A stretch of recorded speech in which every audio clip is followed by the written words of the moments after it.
Hi ನಮಸ್ಕಾರ. ನಾವು ಇಂದು pimples ಎನ್ನುವ ಒಂದು ವಿಷಯದ ಬಗ್ಗೆ ಮಾಹಿತಿಯನ್ನು ತಿಳಿಯೋಣ. ಪಿಂಪಲ್ಸ್ ಎನ್ನುವುದು ಇತ್ತೀಚಿನ ಕಾಲದಲ್ಲಿ ಸಾಮಾನ್ಯವಾಗಿ ಎಲ್ಲ ವಯಸ್ಸಲ್ಲಿಯೂ ಅಂದರೆ ಯಂಗೇಜ್ ಇಂದ ಹಿಡಿದು ವಯಸ್ಕರವರೆಗೂ ಸಹ ಕಾಣಿಸುವಂತಹ ಕಾಯಿಲೆಯಾಗಿದೆ. ಇದು ಸಾಮಾನ್ಯವಾಗಿ ಮುಖದ ಮೇಲೆ ಅಥವಾ ಚೆಸ್ಟ್ ಮೇಲೆ ಅಥವಾ ಬ್ಯಾಕ್ ಮೇಲೆ ಕಾಣಿಸಿಕೊಳ್ಳುತ್ತದೆ. ಇದು ಏಕೆ ಬರುತ್ತದೆ, ಹೇಗೆ ಬರುತ್ತದೆ, ಬಂದ ಮೇಲೆ ನಾವು ಯಾವ ರೀತಿ ಹೋಮ್ ರೆಮಿಡೀಸ್ ಮಾಡಬಹುದೆಂದು ಇಂದಿನ ಈ ವಿಡಿಯೋದಲ್ಲಿ ತಿಳಿಸಿಕೊಡುತ್ತೇನೆ. ನನ್ನ ಹೆಸರು ಡಾಕ್ಟರ್ ದೀಪಕ್ ಬಿಲ್ಲೆ, ನಿಮ್ಮ ಆಯುರ್ವೇದ ತಜ್ಞ. ಪಿಂಪಲ್ಸ್ ಅನ್ನುವುದು ಇತ್ತೀಚಿನ ಜನರೇಷನ್ ನಲ್ಲಿ ಕಾಮನ್ ಆಗಿದೆ. ಅದು ಬರಲು ಕಾರಣವೆಂದು ನಾವು ಇಂದು ತಿಳಿಯೋಣ.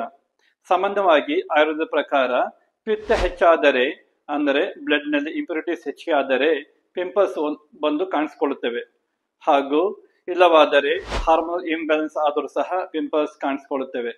ಮತ್ತು ಕೆಲವೊಂದು ಸರಿ ನಾವು ಹೆಚ್ಚಿಗೆ ಸ್ಕ್ರಬ್ಸ್, ತೀಕ್ಷ್ಣವಾಗಿರ್ತಕ್ಕಂಥ ಸ್ಕ್ರಬ್ಸ್ ಅನ್ನು ಹೆಚ್ಚಾಗಿ ಉಪಯೋಗಿಸಿದರೆ, ಇಲ್ಲ ರಫ್ ಸರ್ಫೇಸ್ ಇಂದ ನಾವು ಮುಖವನ್ನು ಏನಾದರೂ ತಿಕ್ಕಿದರೆ ಆಗ ಸಹ ಪಿಂಪಲ್ಸ್ ಕಾಣಿಸಿಕೊಳ್ಳುತ್ತವೆ. ಹೀಗೆ ಇದಕ್ಕೆ ನೂರಾರು ಕಾರಣಗಳು ಇವೆ. ಆದರೆ PCOS, PCOD ಅಂತಹ ಹಾರ್ಮೋನಲ್ ಚೇಂಜಸ್ ಆದರೂ ಸಹ ಪಿಂಪಲ್ಸ್ ಕಾಣಿಸಿಕೊಳ್ಳುತ್ತವೆ. ಆದರೆ ಇಂದಿನ ವಿಡಿಯೋವನ್ನು ನಾವು ಪಿತ್ತ ಹೆಚ್ಚಾದರೆ ಬರ್ತಕ್ಕಂಥ ಪಿಂಪಲ್ಸ್ ಅನ್ನು ಯಾವ ರೀತಿ ನಾವು ಕಡಿಮೆ ಮಾಡಿಕೊಳ್ಳಬಹುದು ಎಂದು ತಿಳಿಯೋಣ. ಪಿಂಪಲ್ಸ್ ಅನ್ನುವುದು ಒಂದು ಮುಖದಲ್ಲಿ ಅಥವಾ ಬೆನ್ನಿನಲ್ಲಿ ಕಾಣಿಸಿಕೊಳ್ಳುತ್ತವೆ. ಸಾಮಾನ್ಯವಾಗಿ ಇವು ಬಂದರೆ ಕೆಂಪು ಆಗಿಬಿಟ್ಟು ನಂತರ ಅದು ಒಂದು ಸಣ್ಣ ಗುಳ್ಳೆಯಾಗಿ ಕಾಣುತ್ತದೆ. ಇದನ್ನು ಬಹಳ ಜನ ಕೈಯಿಂದ ಉಗುರಿಂದ ತಿಕ್ಕಿದಾಗ ಅದು ಬ್ಲಾಕ್ ಮಾರ್ಕ್ ಹಾಗೆಯೇ ಅಲ್ಲಿ ಕಾಣುತ್ತದೆ. ಇದನ್ನು ನಾವು ತಡೆಗಟ್ಟಬಹುದಾದರೆ ನಾವು ಫಸ್ಟ್ ನೋಡಬೇಕಾಗಿದ್ದು ನಮ್ಮ ಜೀರ್ಣಾಂಗ ಅಂದರೆ ಅಗ್ನಿ ಸಮವಾಗಿರಬೇಕು ಮತ್ತು ಟಾಕ್ಸಿನ್ಸ್ ಹೊಟ್ಟೆಯಲ್ಲಿ ಏನು ಕೊಡಬಾರದು. ಅದನ್ನು ಯಾವ ರೀತಿ ನಾವು ಕಾಪಾಡಬಹುದು ಎಂದರೆ, ನಮ್ಮಲ್ಲಿ ಕೆಲವೊಂದು ಚೂರ್ಣಗಳು ಉಂಟು. ಅವಿಪತ್ತಿಕರ ಚೂರ್ಣ, ತ್ರಿಫಲ ಚೂರ್ಣ, ಇಂತಹ ಚೂರ್ಣಗಳನ್ನು ನಾವು ಪ್ರತಿನಿತ್ಯ ಅಂದರೆ 21 days ವರೆಗೂ ಸಹ ಅರ್ಧ ಚಮಚದಷ್ಟು ರಾತ್ರಿ ಮಲಗುವಾಗ ಬಿಸಿನೀರಿನಲ್ಲಿ ಸೇವನೆ ಮಾಡಿದರೆ ನಮ್ಮ ಜಠರಾಗ್ನಿ ಅಂದರೆ ಗಟ್ ಸಿಸ್ಟಮ್ ಟಾಕ್ಸಿನ್ಸ್ ಅನ್ನು ಅದು ರಿಮೂವ್ ಮಾಡುತ್ತದೆ. ಇದು ಒಂದು ಸೂತ್ರವಾಗಿದೆ. ಅದಲ್ಲದೆ ಇಂಟರ್ನಲ್ ನಾವು ನೋಡುವುದಾದರೆ ಮಹಾಮಂಜಿಷ್ಟಾದಿ ಕಾಢ ಉಂಟು, ನೀಮ್ ಕ್ಯಾಪ್ಸೂಲ್ಸ್ ಇವೆ, ಗಿಲೋಯಿ ಕ್ಯಾಪ್ಸೂಲ್ಸ್ ಇವೆ, ಈ ರೀತಿ ಅನೇಕ ಮೆಡಿಸಿನ್ ಸಹ ಇವೆ. ಇವುಗಳನ್ನು ನಾವು ಸೇವನೆ ಮಾಡಿದರೆ ರಕ್ತದಲ್ಲಿ ಇರತಕ್ಕಂಥ ಟಾಕ್ಸಿನ್ಸ್ ರಿಮೂವ್ ಆಗಿ ಪಿತ್ತ ಹೆಚ್ಚಾದರೆ ಅದು ಕಡಿಮೆ ಮಾಡುತ್ತದೆ. ಈ ರೀತಿ ನಾವು ಮಾಡುವುದಾದರೆ ನಮ್ಮಲ್ಲಿ ಇರ್ತಕ್ಕಂಥ ಪಿಂಪಲ್ಸ್ ಅನ್ನು ನಾವು ಕಂಟ್ರೋಲ್ ಮಾಡಬಹುದು.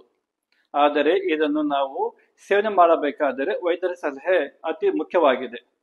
ನಾವು ಹೋಮ್ ರೆಮಿಡೀಸ್ ನೋಡುವುದಾದರೆ ಪಿಂಚ್ ಆಫ್ ಟರ್ಮರಿಕ್ ಅಂದರೆ ಅಷ್ಟು ತೆಗೆದುಕೊಂಡು ಬಿಸಿನೀರೆಲ್ಲ ಹಾಕಿ ಅದಕ್ಕೆ ಸ್ವಲ್ಪ ಲೆಮನ್ ಜ್ಯೂಸ್ ಹಾಕಿ ಅದನ್ನು ನಾವು ಸೇವನೆ ಮಾಡಬಹುದು.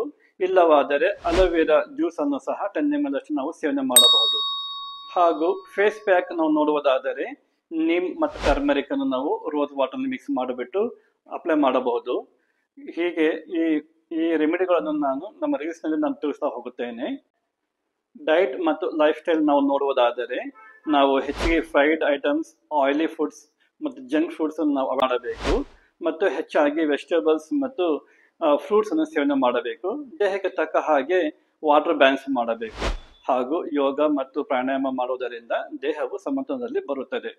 ಹೀಗೆ ನಾವು ನಮ್ಮ ಮುಖಕ್ಕೆ ಹೆಚ್ಚಿಗೆ ಸ್ಟ್ರಾಂಗ್ ಇರತಕ್ಕಂತಹ ಕೆಮಿಕಲ್ ಸೋಪ್ಸ್ ಆಗಿರಲಿ ಅಥವಾ ಸ್ಕ್ರಬ್ಸ್ ಆಗಿರಲಿ ಉಪಯೋಗಿಸಬಾರದು. ಮತ್ತು ನಾವು ಮಾತಿಗೆ ಪಿಂಪಲ್ಸ್ ಅನ್ನು ಕೈಯಿಂದ ಆಗಿರಲಿ ಅಥವಾ ಫಿಂಗರ್ ಟಿಪ್ಸ್ ಇಂದ ನೇಲ್ಸ್ ನಿಂದ ನಾವು ಕೀಳಬಾರದು.